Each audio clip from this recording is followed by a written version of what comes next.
Detention Station Gamma 7 floated in the darkness of space, orbiting a dead moon that nobody cared about anymore. The station wasn't meant to rehabilitate prisoners. It was meant to make them disappear.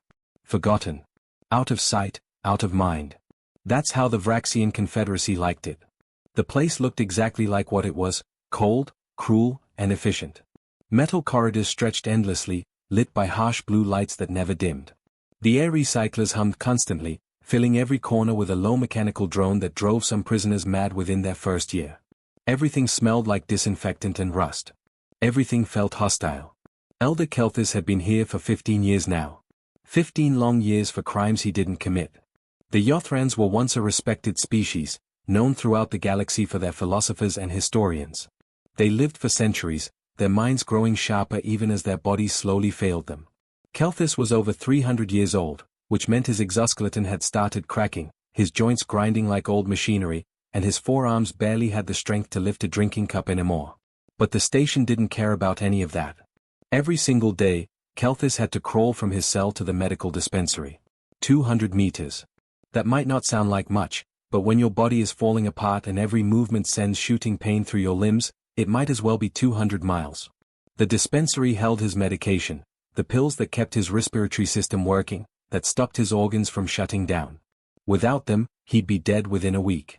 Station policy was brutally simple: all inmates must retrieve their own supplies. No exceptions. No assistance. No mercy. It didn't matter if you were young and strong or old and dying. The rules applied to everyone equally, they said. But equality without compassion is just another word for cruelty. The Vraxian guards found it entertaining. They'd gather in small groups, watching Kelthis drag himself across the floor. Sometimes they'd take bets on how long it would take him. Sometimes they'd laugh and make jokes in their clicking language. Once, a guard named Court kicked Kelthis's medicine container just as the elder reached for it, sending it skittering another 10 meters away. The other guards thought that was hilarious. The other prisoners had learned to look away. Not because they were heartless, but because caring in a place like Gamma 7 was dangerous. Show compassion and the guards would target you next. Show weakness and the other inmates would exploit it. Survival meant keeping your head down and your emotions locked away tight. Jake Morrison had been working as a janitor on the night shift for about 3 months now. He was one of maybe a dozen humans in this whole sector of space. Humans were still relatively new to the galactic community, barely 2 generations since first contact. Most species saw them as curious primitives, useful for manual labor but not much else. Jake didn't mind the work. The pay was decent, and it kept him far away from Earth and memories he'd rather forget. But every night, he saw Kelthis crawl. And every night, it bothered him a little more. The first time Jake witnessed it, he'd actually moved to help. A senior maintenance worker, a 6-limbed Threxian named something Jake couldn't pronounce, had grabbed his arm hard. Don't. Just don't. You'll lose your job. Maybe worse. The Vraxians don't tolerate interference with their prison protocols. So Jake had watched. Hated himself for watching. But watched anyway. He learned Kelthis's routine. Every night around 2300 station time, the old Yothran would emerge from his cell. He'd lower himself to the floor with a dignity that broke your heart to see. Then he'd start pulling himself forward with those 4 trembling arms. The sound haunted Jake, the scrape of exoskeleton on metal, the labored breathing, the occasional soft groan of pain that Kelthis tried so hard to suppress. Tonight started like every other night. Jake was mopping Corridor 7 when he heard that familiar scraping sound. He looked up and there was Kelthis, making his slow, agonizing journey. The old alien's compound eyes were focused straight ahead, probably trying to zone out the pain, trying to preserve whatever dignity he had left. The guards on duty tonight were the usual crew. 3 Vraxians, all massive compared to Jake's human frame, all armed with shock batons and wearing expressions of casual boredom. One of them noticed Kelthis and nudged his companion. They started their ritual of mockery. Jake gripped his mop handle tighter. His grandfather's face flashed in his memory, an old man who'd spent his last years in a care facility, slowly losing his mobility, his independence, his sense of self. Jake had visited every week. Had helped him walk, had carried him when walking became impossible. Had treated him with the dignity every human being deserved. Every human being. Every sentient being. Kelthis was about halfway across the corridor when it happened. His front left arm just gave out completely. The elder collapsed, his face hitting the metal floor with a sickening crack. He tried to push himself back up, but his arms were shaking too badly. His breathing came in ragged gasps. The guards laughed harder. Jake felt something snap inside him. Not anger exactly. More like a door opening, and on the other side was the person he used to be before he learned to keep his head down and follow the rules. Before he learned that caring could get you hurt. He set down his mop bucket. The sound echoed through the corridor. One of the guards looked over. Human. Back to work. Jake started walking toward Kelthis. His heart was pounding but his steps were steady. He'd made his decision. Some things were more important than keeping a job. Some things were more important than staying safe. Some things were just right. Jake's footsteps echoed through the corridor as he approached Kelthis. Each step felt heavier than the last, not from fear, but from the weight of what he was about to do. He could feel every eye in the corridor turning toward him. Prisoners pressed against their cell barriers. The maintenance crew stopped working. Even the automated systems seemed to hold their breath. The lead guard, a massive Vraxian with scars across his mandibles, stepped forward. His name was Court, and he had a reputation for being particularly cruel. Human. Stop right there. I said back to work.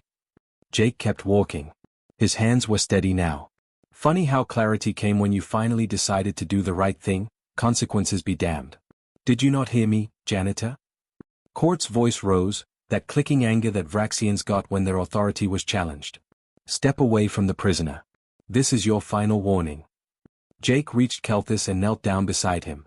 Up close, the old Yothran looked even more fragile than from a distance. His exoskeleton had cracks running through it like a dried riverbed. His compound eyes were cloudy with age and pain. He was trying so hard not to show weakness, even now, even collapsed on the floor. Sir, Jake said softly, making sure his voice was gentle. Can I help you? Kelthis's eyes focused on him with difficulty. When he spoke, his voice was barely a whisper, each word clearly painful. Forbidden, human. They will punish you. Lose your position. Perhaps, worse. Jake smiled, though his heart was racing. You know what? I'm okay with that. He carefully slid his arms under Kelthis's body. The old alien weighed almost nothing, his frame hollowed out by age and illness. It was like lifting a large bird, all fragile bones and paper-thin skin. Let's get you that medicine. Human. Court's voice cracked like a whip. Two other guards moved to flank Jake, their shock batons crackling to life with blue energy. Put down the prisoner immediately or we will use force. Jake slowly stood up, cradling Kelthis like you'd carry a child. The elder's head rested against Jake's shoulder, and Jake could feel him trembling. Whether from pain, fear, or something else, he couldn't tell. No, Jake said simply. He turned to face Court directly, meeting those alien eyes without flinching. This man needs his medicine. I'm taking him to get it. You want to write me up? Fine. Do it after. But right now, I'm walking to that dispensary.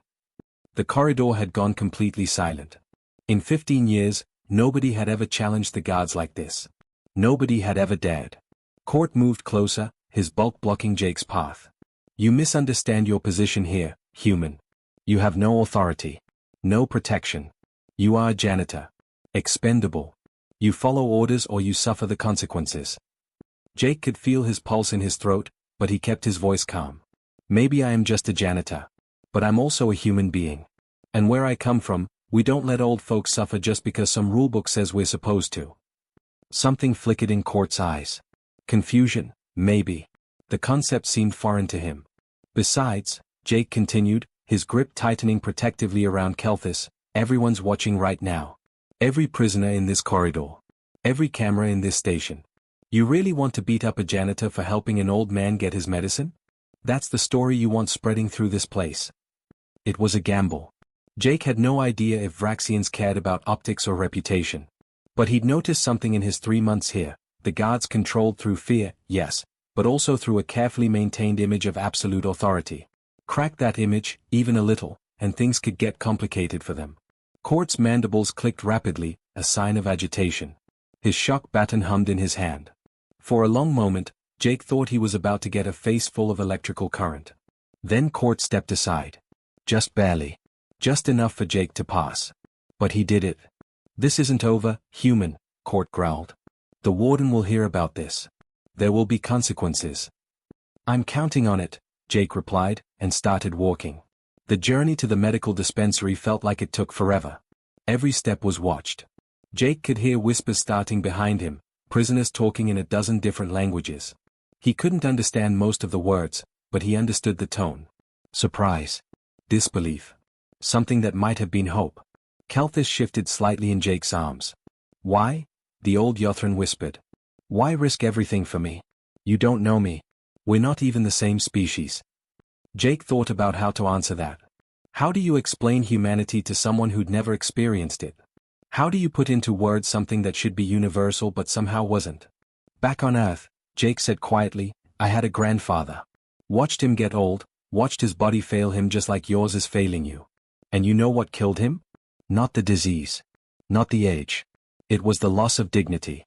The feeling that he was a burden. That he didn't matter anymore. He adjusted his grip, making sure Kalthus was comfortable. Every week I'd visit him. Help him walk. Eventually started carrying him when he couldn't walk anymore. And you know what he told me once? He said, Jake, being able to rely on someone isn't weakness. It's what makes us human. Took me years to understand what he meant. They reached the medical dispensary. The automated system scanned Kalthus and dispensed his medication, 3 pills in a small container. Jake helped the elder take them, supporting his head, patient as the old Yothran's trembling hands struggled with the simple task. You're not human, sir, Jake continued. But that doesn't matter. Caring for each other, helping when someone's down, treating people with dignity, that shouldn't be a human thing. That should be a everyone thing. He found a bench nearby and gently set Kalthus down, making sure the elder was stable before letting go. The old Yothran looked up at him, and Jake could swear those alien eyes were wet. In 300 years, Kalthus said slowly, across dozens of worlds and hundreds of species, I have never met anyone like you. Jake shrugged, suddenly embarrassed. Then you've been hanging out with the wrong people. Behind them, Jake heard the heavy footsteps of guards approaching. His little act of rebellion was over. Now came the consequences. He took a deep breath and turned to face whatever was coming. But as he did, he caught sight of the prisoners in the nearby cells. They weren't looking away anymore. They were watching. Witnessing. Remembering. And Jake realized something important. Whether he kept his job or not, whether he got thrown in a cell or shipped back to Earth, it didn't matter. He'd done something that couldn't be undone. He'd shown them that the rules could be broken. That compassion was possible, even here. Sometimes that's all it takes to change everything. One person deciding that enough is enough. One person refusing to look away. Within 20 minutes of helping Kalthus, Jake found himself standing outside Warden Trellix's office. 2 guards flanked him, not quite touching but close enough to make their point clear. He wasn't under arrest, not officially, but he wasn't exactly free either. The door slid open with a hiss, and Jake was gestured inside. The office was surprisingly elegant for a prison station. Real wood desk, probably imported from some garden world at ridiculous expense. Holographic displays showing various sectors of the facility. And behind that expensive desk sat Warden Trellix, a Vraxian who looked older than the others, his exoskeleton darker, his movements more calculated. Trellix didn't look up immediately. He was reviewing something on a datapad, making Jake wait. Classic power move. Jake had seen enough managers pull this trick back on Earth. He stood quietly, hands clasped behind his back, and waited. Finally, Trellix set down the pad and fixed Jake with an unreadable stare. Jake Morrison. Human. Employed here for 3 months as sanitation crew. Unremarkable record until tonight. He tapped the desk with one claw. Tonight you became very remarkable indeed. I helped an old man get his medicine, Jake said simply. Didn't realize that was remarkable. Don't be clever, Morrison. It doesn't suit you. Trellix leaned forward. You violated Station Protocol Section 47B, subsection 12. Interference with punitive health measures. That protocol exists for a reason. Punitive health measures? Jake felt anger rising in his chest but kept his voice level. That's what you call it? The man is over 300 years old. He has a degenerative bone disease. Making him crawl 200 meters every day isn't punishment, it's torture. By whose definition? Trellix's mandibles clicked softly. Yours? A human who's been in galactic society for what, 2 generations? You think you understand how civilization works better than species who've been navigating the stars for millennia? Jake took a breath. Getting angry wouldn't help. I don't claim to understand everything about galactic civilization. But I understand suffering when I see it. And I understand that any system that deliberately causes suffering when it could easily prevent it is a system that's broken. Broken. Trellix repeated the word like it was foreign. Interesting choice. We call it efficient. We call it fair. Every prisoner, regardless of species or physical capability, follows the same rules. True equality. That's not equality, that's just being equally cruel to everyone. Jake stepped closer to the desk. Real fairness means recognizing that different people have different needs. An old, dying Yothran isn't the same as a young, healthy Threxian. Treating them exactly the same isn't fair, it's just lazy. For a moment, Trellix said nothing. Then something that might have been amusement flickered across his features. You have no idea what you've done, do you, Morrison? I helped someone who needed help. You started a movement. Trellix pulled up a holographic display. Footage began playing, scenes from various parts of the station. In Cell Block C, prisoners were gathered, talking animatedly. In the recreation yard, a group had formed, and Jake could see them gesturing, clearly agitated about something. In the medical wing, 3 inmates were refusing treatment until their requests were heard. This started 2 hours ago, Trellix explained. Word spread fast. The human janitor helped old Kelthis. The human showed compassion. The human defied the guards and nothing happened to him. Do you understand what you've done? Jake watched the footage, his stomach sinking. They're asking for help. They're demanding it. 37 formal requests for medical assistance in the last hour. 15 complaints about discriminatory treatment. 23 citations of something called humanitarian protocols, a term that doesn't exist in galactic law. Trellix's voice hardened. They learned that word from humans. From your species. And now they're using it like a weapon. It's not a weapon, it's a principle. In a place like this, Morrison, principles are weapons. Trellix shut off the display. I have maintained order on this station for 20 years. Order requires consistency. Predictability. Rules that don't bend. You've introduced chaos. Jake met the warden's gaze steadily. Then maybe your order was built on the wrong foundation. The office went very quiet. Jake could hear his own heartbeat, could feel the weight of what he'd just said. Challenging a warden's authority, especially a Vraxian's authority, was dangerous. People had disappeared for less. But Trellix surprised him. Instead of anger, the warden showed something closer to curiosity. Tell me, Morrison. What makes you think human values are superior to ours? I don't think they're superior, Jake said carefully. I think compassion shouldn't belong to any one species. It should be universal. Your advanced civilizations with faster-than-light travel and artificial gravity and medical technology that seems like magic to us. But you've somehow convinced yourselves that caring about suffering is primitive? That helping the weak is inefficient. He gestured at the now-dark holographic display. Those prisoners out there, they're not asking for special treatment. They're asking to be treated like living beings who matter. And the fact that one human janitor helping one old alien is causing this much disruption says everything about what's wrong with your system. Trellix was silent for a long moment. When he spoke, his voice was different, quieter. The Galactic Council has been pressuring us about human integration. They want to know if your species can adapt to galactic standards, or if you'll always be disruptive elements. And? You're an experiment, Morrison. Whether you intended it or not. The warden stood, walking to the window that overlooked the station. I should throw you in a cell. Make an example of you. Show the prisoners that defiance leads to punishment. Jake's hands clenched but he stayed quiet. But I'm not going to do that, Trellix continued. Do you know why? Because I'm curious. The Council wants data on human integration. You've just provided a fascinating data point. What happens when human compassion meets galactic efficiency? What happens when someone refuses to accept that suffering is just the price of order? He turned back to Jake. I'm going to allow your actions to stand. No punishment. No termination. You'll continue your duties, and you'll continue to help Kelthis if you choose. Jake felt relief wash over him, but Trellix wasn't finished. However, understand this clearly, Morrison. You've started something you cannot control. Other species will watch what happens here. Some will see it as weakness. Others as opportunity. The balance of this station, perhaps of humans standing in the galaxy, may rest on what happens next. The warden moved back to his desk. You're dismissed. But Morrison? I'll be watching very carefully. We all will be. Jake left the office, his mind spinning. He'd expected punishment, termination, maybe even imprisonment.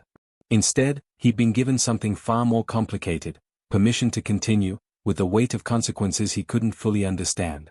As he walked back through the corridors, prisoners watched him pass. Some nodded. Others just stared. A young Dolaran pressed against her cell barrier and spoke in broken standard. "Thank you, human. You showed us we matter." Jake nodded back, his throat tight. He just wanted to help an old man get his medicine. He hadn't wanted to start a revolution. But sometimes revolutions start exactly that way. With one simple act of kindness in a place where kindness had been forgotten. And there was no going back now. The next morning, Jake showed up for his shift like nothing had happened. He grabbed his mop bucket, his cleaning supplies, and started his usual rounds. But everything had changed, and everyone knew it. Prisoners who'd never acknowledged him before now watched his every move. Some nodded as he passed. Others whispered to their cellmates, pointing in his direction. A few even tried to talk to him, though the language barriers made real conversation difficult. But Jake understood the looks in their eyes. Hope. That dangerous, fragile thing that could get you hurt in a place like this. At 2,300 hours, just like clockwork, Kelthus emerged from his cell. But this time, he didn't lower himself to the floor. He waited, his forearms trembling slightly, his compound eyes searching the corridor. Jake set down his mop and walked over. No hesitation this time. No looking around to see who was watching. He simply approached the old Yothran and asked, "Ready, sir?" Kelthus's voice was stronger than yesterday, the medicine having done its work. "You came back. I thought perhaps last night was an anomaly. A moment of madness you would regret. The only thing I regret is not doing it sooner." Jake carefully lifted the elder, adjusting his grip until Kelthus was comfortable. "Let's get your medicine." As they walked through the corridor, Jake noticed the guards. 3 of them, including Court, standing at their usual post. They watched but didn't interfere. Court's expression was unreadable, his mandibles still, his body tense. Jake could feel the anger radiating from him, but the guard stayed put. The warden's orders, Jake assumed. Let the human do his thing. See what happens. They reached the dispensary, got the medicine, and Jake found the same bench as before. As Kelthus took his pills, the old Yothran spoke softly. "The other prisoners are talking. They say you showed them something they'd forgotten. That compassion still exists, even here." "It always existed," Jake replied. "They just needed a reminder." Over the following days, the pattern continued. Every night, Jake carried Kelthus to the dispensary. And every night, more prisoners watched. The whispers grew louder. The requests started coming. A Dolaran named Vex approached Jake one evening. She was young, maybe equivalent to a human teenager, and her cellmate was elderly, unable to walk. "Human," she said in halting standard, "my elder, she also needs medicine. But cannot reach. Will you?" Jake looked at the old Dolaran in the cell, hunched in the corner, clearly in pain. Then he looked at the guards. They were watching, waiting to see what he'd do. "Yeah," Jake said. "I'll help her." The guard didn't stop him. Word spread like fire through dry grass. If the human could help Kelthus, if he could help the old Dolaran, maybe the rules weren't as absolute as they'd seemed. Maybe things could change. Within a week, Jake was helping 4 different elderly inmates get their medicine. Within 2 weeks, it was 9. The guards watched but didn't interfere, bound by whatever orders Trellix had given them. But it wasn't just about medicine anymore. Prisoners started refusing work assignments unless their sick or elderly companions received proper care. A group of Threxians staged a sit-in in the recreation yard, demanding access to assistance for those who needed it. They used that word, humanitarian, over and over. A human word that was spreading through the station like a virus. Or like a cure, depending on how you looked at it. Jake started spending his breaks with Kelthus. The old Yothran had centuries of stories, wisdom gathered across a lifetime that spanned human history from the Renaissance to now. They talked about philosophy, about civilization, about what it meant to build a society worth living in. "We Yothrans were once like humans," Kelthus said one night, his voice distant with memory. "Young, idealistic. We believed in kindness, in helping the weak. We had songs about heroes who protected the vulnerable." "What happened?" Jake asked. "We grew up. Or at least, that's what we told ourselves." Kelthus's compound eyes reflected the harsh station lights. "We joined the galactic community and learned their rules. Efficiency over compassion. Strength over mercy. Individual responsibility over collective care. We were told these were the marks of advanced civilization. He paused, his breathing labored. We bred the compassion out of ourselves, generation by generation. Called it evolution. Called it progress. And we became what you see now, a species that watches its elders crawl and calls it justice. Jake felt a chill run down his spine. That's not evolution. That's just giving up on being decent. Perhaps. Kelthis shifted on the bench. But you humans, you're still young enough to be foolish. Still naive enough to think caring matters. And watching you, I wonder if we were wrong. If what we called maturity was really just a slow death of the soul. The conversation stayed with Jake. He started noticing things he'd missed before. The way prisoners avoided eye contact with each other. The careful distance everyone maintained. The unspoken rule that you didn't get involved, didn't care, didn't help. It wasn't just prison culture. It was galactic culture. And it was everywhere. One night, about a month after that first incident with Kelthis, Jake found himself cornered in a storage bay. His heart jumped. Dark corners in prisons were never good news. But when he turned, he found Court standing there alone, his shock baton holstered. "Human," Court said, his voice strangely flat. "Yeah?" Jake's muscles tensed, ready to run or fight, whichever became necessary. "You've made things difficult for me." Court stepped closer, but his body language wasn't threatening. It was something else. Something Jake couldn't quite read. The other guards, they laugh. Say I was bested by a janitor.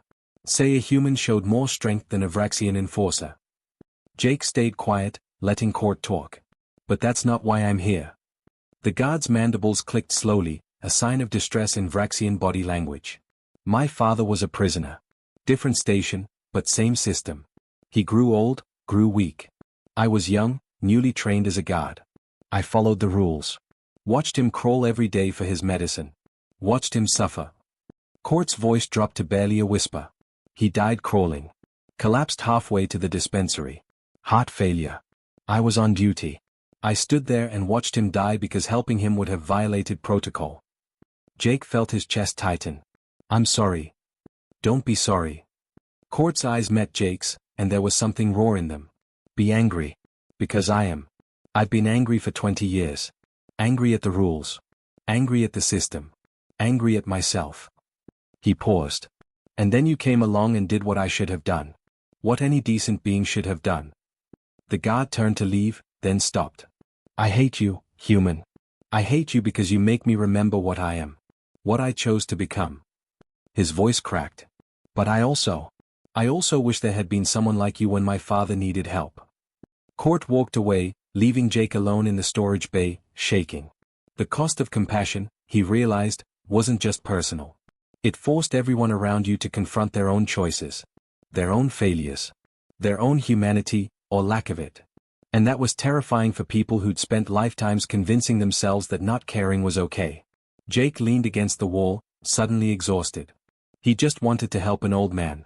But he was learning that every act of kindness in a cruel system was an act of rebellion. Every hand extended was a challenge to everyone who'd kept their hands in their pockets. He was changing things. Whether he wanted to or not. 6 months passed. 6 months of Jake carrying elderly prisoners to medical dispensaries. 6 months of quiet conversations with Kelthis about philosophy and civilization. 6 months of watching the station slowly, painfully transform. It wasn't a dramatic revolution. There were no riots, no uprising, no grand speeches. Just small acts of kindness spreading like cracks through concrete. A young Threxian helping his elderly neighbor reach the food dispenser. A Doloran sharing her rations with a sick cellmate. Guards, not all but some, looking the other way when prisoners helped each other. The rules hadn't changed on paper. But in practice, something fundamental had shifted. Then the Galactic Council arrived. Jake was mopping Corridor 12 when he saw them, a delegation of 7 beings from different species, all wearing the formal robes of the Oversight Committee. They moved through the station with the kind of authority that made even Warden Trellix nervous. Behind them trailed assistants carrying recording equipment, data pads, and enough documentation to fill a small library. The station went on high alert. Guards stood straighter. Prisoners stayed quiet. Everyone knew what this was about. Reports of human-initiated compassion protocols had reached the highest levels of galactic government. They'd come to investigate. To judge. to decide if what was happening here was progress or contamination. Jake tried to keep working, tried to stay invisible, but that hope died quickly. Within an hour, he was summoned to a conference room he'd only seen while cleaning. The delegation sat on one side of a long table. Jake sat alone on the other side, feeling like a kid called to the principal's office, except the principal was representing multiple interstellar civilizations. The questioning lasted 3 hours. They asked about his background, his motivations, his understanding of galactic law. They asked why he'd helped Kelthus that first night. Why he'd continued despite warnings. What he hoped to accomplish. Jake answered honestly. I didn't hope to accomplish anything except helping an old man who was suffering. That's it. That's the whole story. The Vraxian council member, a dignified female with silver-edged mandibles, tilted her head. But you must have known your actions would have consequences. That others would be influenced by your example. I guess I hoped they would be, Jake admitted. Is that wrong? Hoping that kindness is contagious. They asked him to wait outside while they interviewed others. Jake sat in the corridor, watching maintenance drones float past, wondering if he'd just gotten himself deported back to Earth. Or worse. Next, they interviewed Kelthus. The old Yothran was escorted into the conference room, and Jake could hear his trembling voice through the door, though he couldn't make out the words. The interview lasted even longer than Jake's. When Kelthus emerged, he looked exhausted but somehow lighter. He saw Jake waiting and managed a small gesture of acknowledgement before being escorted back to his cell. Over the next 2 days, the delegation interviewed dozens of prisoners and guards. They reviewed surveillance footage.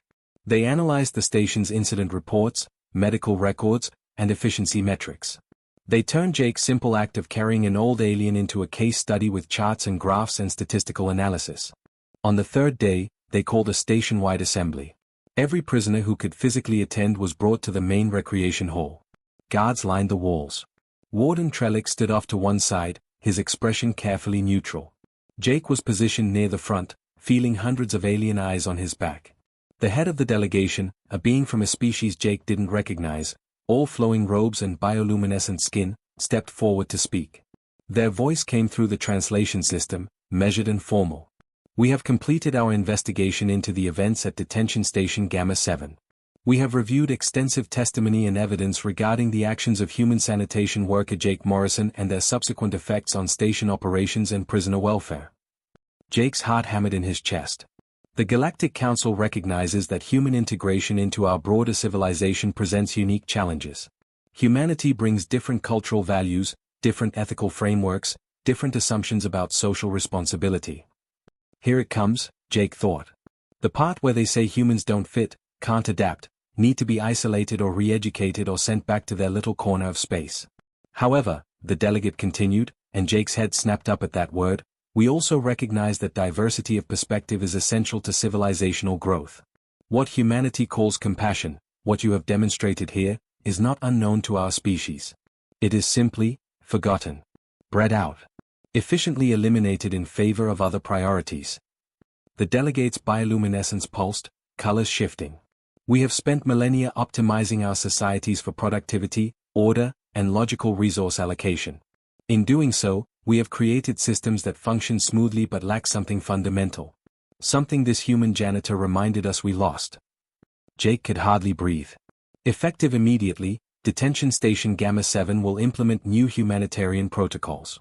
Prisoners requiring assistance due to age, disability, or medical condition will receive appropriate support. These protocols will be piloted here and, if successful, expanded throughout Vraxian correctional facilities. Murmurs rippled through the assembled prisoners. Jake saw hope flickering in alien eyes, heard the shift in 100 different breathing patterns. Furthermore, the delegate said, turning slightly to look directly at Jake, Jake Morrison is hereby appointed as Humanitarian Services Coordinator for this facility, with authority to develop and implement compassion-based support systems across all station operations. The room erupted. Not in cheers, prisoners here had learned long ago that showing emotion was dangerous, but in a wave of quiet relief that was somehow louder than any celebration. Jake stood there, stunned, as the delegate approached him. You have taught us something valuable, human. That strength is not the opposite of compassion. That efficiency without empathy is simply organized cruelty. Your species may be young, but in this, you are wiser than civilizations 10,000 years your senior. The assembly was dismissed. As prisoners filed out, many found ways to pass close to Jake. A touch on the shoulder. A nod. A whispered word in languages he didn't understand but whose meaning was universal. Thank you. You mattered. You changed things. That evening, Jake carried Kelthus to the dispensary one last time under the old system. Tomorrow, there would be medical assistance, proper support systems, dignity built into the structure itself. But tonight was for them, for the routine that had started everything. As they sat on their usual bench, Kelthus spoke quietly. In 300 years, I have studied 4 to 7 species across this galaxy. I have watched empires rise and fall. I have seen the best and worst that sentient beings can offer. He turned those ancient compound eyes toward Jake. And I tell you this with absolute certainty. What you did, what you showed us, is more important than any technological advancement or territorial conquest. You reminded us what civilization is actually for. What's it for? Jake asked. Taking care of each other. Kelthus's voice was firm despite his physical frailty. Everything else, the ships, the stations, the laws, the efficiency, it's all meaningless if we forget that simple truth. We exist to care for one another. Especially the weak. Especially the vulnerable. Especially those who cannot care for themselves. Jake felt his throat tighten. My grandfather told me something similar once. Said that's what makes us human. No, Jake. Kelthus reached out with a trembling hand, placing it on Jake's arm. That's what makes us alive. That's what makes us worthy of life. And you, a simple janitor from a young species, taught ancient civilizations to remember that. They sat in comfortable silence for a while, two beings from different worlds, different biologies, different cultures, connected by something older and more fundamental than any of those differences. The next morning, Jake started his new position. There was resistance, of course. Change always faces resistance. Some guards resented the new protocols. Some prisoners didn't trust that things had really changed. Some species representatives complained to the council that humans were imposing their values on others. But slowly, steadily, things improved. Elderly prisoners received help. Sick inmates got proper care. The atmosphere of the station shifted from pure survival to something approaching actual rehabilitation. And Jake? He kept mopping floors. His official title changed, his responsibilities expanded, but he insisted on keeping his janitorial duties. Something about it felt right. Staying grounded. Remembering where it all started. One night, about a year after everything began, Jake was cleaning Corridor 7, the same corridor where he'd first decided to help Kelthus. He paused, looking at the spot where the old Yothran had collapsed. A young human woman, newly arrived as part of an expanded human workforce program, stopped beside him. Hey, you're Jake Morrison, right? The guy from the stories? Stories? Jake smiled.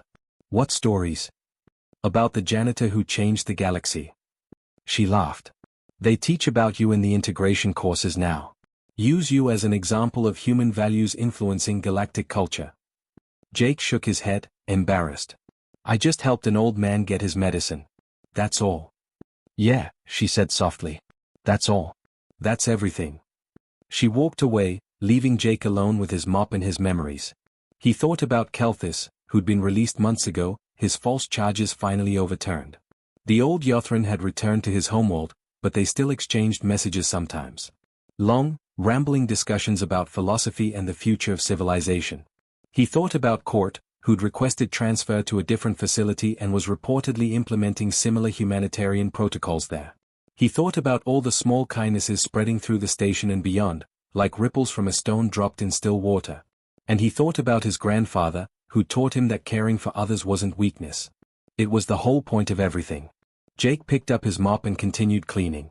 The work was never done. There were always more floors to clean, more people who needed help, more corners of the galaxy that had forgotten how to be kind. But that was okay. He'd keep at it. One floor, one person, one act of compassion at a time. Because in the end, that's how you change the world. Not with grand gestures or revolutionary speeches, but with simple, stubborn kindness in the face of systems designed to crush it. You carry someone when they can't walk. You help when others look away. You refuse to accept that cruelty is just how things are. And sometimes, if you're lucky, the galaxy notices. And slowly, painfully, beautifully, it starts to change. One human janitor at a time.